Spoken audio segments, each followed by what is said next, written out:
अरे मम्मी आप तो कुछ खाए नहीं रही, मैं पापड़ लेकर आऊं? अरे नहीं नहीं, कुछ नहीं चाहिए।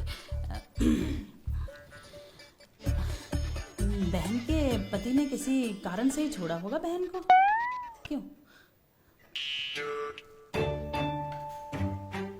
मम्मी कुछ पूछ रही हैं, जवाब दो। मैंने सुना नहीं, बोलिए क्या कह रही थी आप?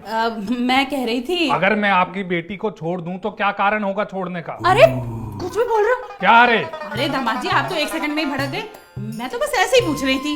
और क्या गलत पूछ लिया मेरी मम्मी ने? जो देखा वही तो पूछ रही है ना। अरे तो जब सब पता है तो खोद खोद कर पूछना जरूरी है क्या? चलिए छोड़िए दामाद जी, छोड़िए, आप गुस्सा मत करिए। गुस्सा करने से खून जलता है। शरीर में खून बचा होगा तो जलेगा ना। हाँ हाँ, तुम तो मोबिल ऑयल से चलते हो ना, जैसे खून बचा होगा। ऐसे बात करते हैं? हाँ छोड़ो, चलिए खाना खाइए चुपचाप। वो क्या है ना, बब्लू के पापा कह रहे थे केदारनाथ जाने की। अच्छी बात है, चले जाइए। नहीं नहीं, वो इसे साथ ले जाने की कह रहे थे। अच्छा, हाँ तो मैं यहाँ अकेला कुत्ते की तरह रखवाली करूंगा क्या? ऐसा कहा है क्या मेरी मम्मी ने? है और वो एक दिन के लिए आई हैं, तुम सीधे मुंह बात नहीं कर सकते उनसे? तो मैं कौन सा गाली गलौज कर रहा हूँ तुम्हारी मम्मी के साथ? और एक्शन का तो रिएक्शन होगा ही। अरे माफ कर दो दामाद जी, नहीं ले जाएंगे हम अपनी बेटी को साथ में। माफ कर दीजिए हमें, बस आप लड़ा मत करिए। एक हाथ से ताली नहीं बजती कभी। बिल्कुल सही कह रहे हो, एक हाथ से ताली नहीं बजती। और वो तुम क्या कह रहे थे, हर एक्शन का रिएक्शन होता है, तो अब झेलो। चुप, झेलने वाली कौन सी बात है?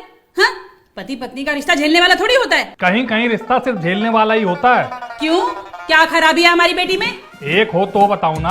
हाँ हाँ, सारी बुराइयां तो मुझी में ही है ना, तभी तो 30 साल से तुम जैसे साधु इंसान को झेल रही हूँ। अरे तो मैंने जबरदस्ती तुम्हें बांध कर नहीं रखा है, अपनी अपनी जिंदगी है। मैं नहीं पसंद तो कोई और ढूंढ लो। हाँ, अब यही तो बाकी रह गया था सब कुछ, है ना? इतने सालों से सब कुछ अच्छा खासा चल रहा था, अब दूसरा साथी ढूंढ दो। और बातों को क्यों घुमा रहे हो? ये क्यों नहीं कहते कि तुम्हारा ही मन करे बाहर किसी और को ढूंढने का? देख रही हो मम्मी? अरे ये सब करना होता तो कब का कर चुका होता। आए दिन डोरे डाले जाते हैं मुझ पर, लेकिन मेरी ईमानदारी ने मुझे बचा कर रखा है। ओ सब तो ठीक है, लेकिन ऐसी ईमानदारी का क्या फायदा?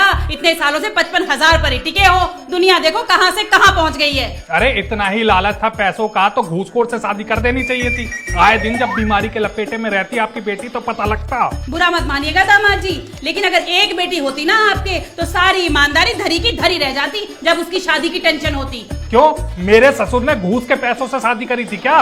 देखो, बात हमारी और तुम्हारी हो रही है, इसमें मेरे प्यारे पापा को लाने की जरूरत नहीं है। तो इनसे बोलो हमारे घर के बीच में क्यों कूद रही हैं? कमाई हमारी, खर्चे हमारे, परेशानी इन्हें हो रही है। परेशानी तो होगी ही ना, जब अपनी बेटी का दुख देखेंगे तो।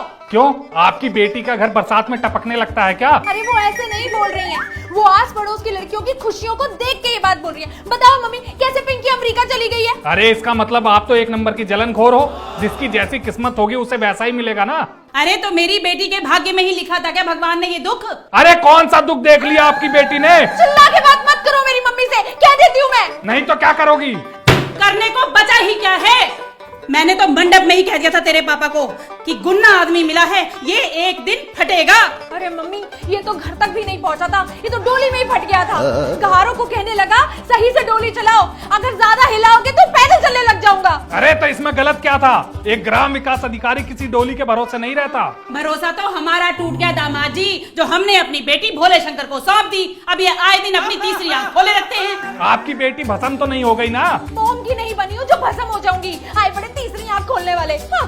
बुरा मत मानना दामाद जी, लेकिन मेरी बेटी ना सही मायनों में आपको झेल रही है। हाँ हाँ, अपनी बेटी की तरफदारी करने से कहाँ चूक होगी आप? इसमें तरफदारी वाली कौन सी बात है? जो उन्होंने देखा सुना महसूस किया वही तो बोल रही हैं। महसूस तो मैं भी सुबह से बहुत कुछ कर रहा हूँ। क्या महसूस कर लिया आपने सुबह से? हैं? सोचा था पूरा एक दिन अपनी बेटी के साथ बैठकर चैन से बात करूंगी, पर नहीं, आपको बर्दाश्त नहीं हुआ। आपने आज भी महाभारत छेड़ दी। हाँ हाँ, मैं पुतिन हूँ ना जो बिना बात के हमला कर दूंगा। तुम तो पुतिन के भी बाप हो, अच्छे खासे सत्संग में भी मार काट करवा सकते हो।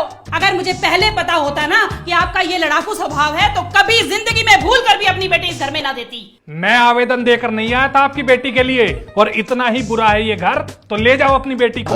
लेकर जाऊंगी नहीं, लेकर आऊंगी पूरे गांव को।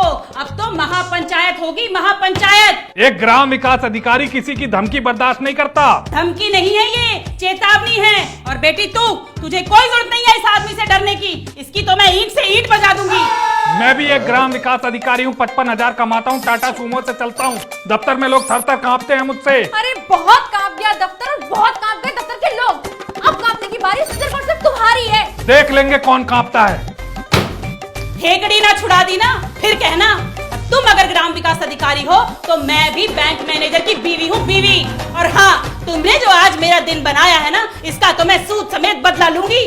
फिलहाल जा रही हूँ। मम्मी सुनो मम्मी, कहाँ जा रही हो? आज तो बहुत हो गया, अब मैं भी जा रही हूँ। भूलो मत, मैं भी एक बैंक मैनेजर की बेटी हूँ और जब तक तुम मेरी मम्मी से माफी नहीं मांग लेते, वो भी सबके सामने, तब तक नहीं वापस आऊंगी। एक ग्राम विकास अधिकारी कभी माफी नहीं मांगता।